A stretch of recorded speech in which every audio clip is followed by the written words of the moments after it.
再看，啤酒都浸透寫了。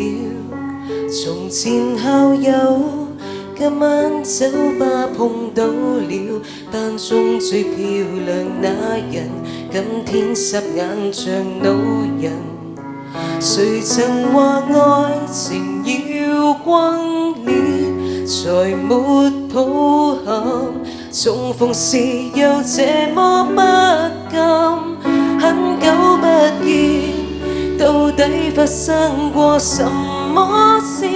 堅強像你，說起愛哭到停不住，講到未來，只有懷疑與懷疑。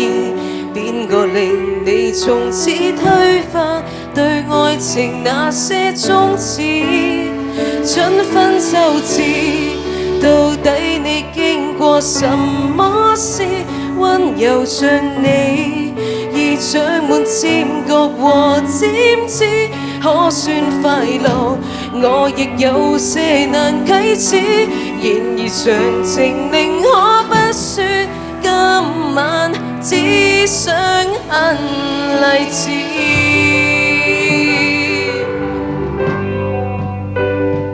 夜太黑，太渴望被人擁抱，在陷進必須的戀愛圈套，條文共你一早參加已知道，幾番錯愛又怪誰？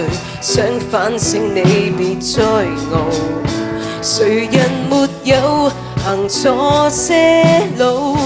何用卻步？還能流淚已經很好，不必多說。我知你經過什麼事，感情受挫，要哭夠101次，先有氣力再度脫胎來開始。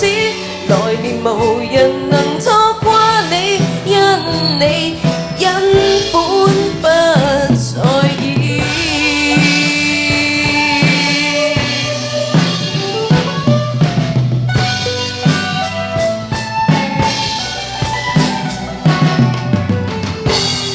別自殘一生，別望前度在意，你也只要得到你寬恕。下學期開始，別又重讀10次最黑暗情史，很久不見，到底發生過什麼事？堅強像你，說起愛哭到停不住，講到未來，只有懷疑與懷疑。邊個令你從此推翻對愛情那些宗旨？春分秋至，到底你經過什麼事？溫柔像你，已長滿尖角和尖刺，可算快樂？我亦有些難啟齒，然而詳情寧可不說，跟你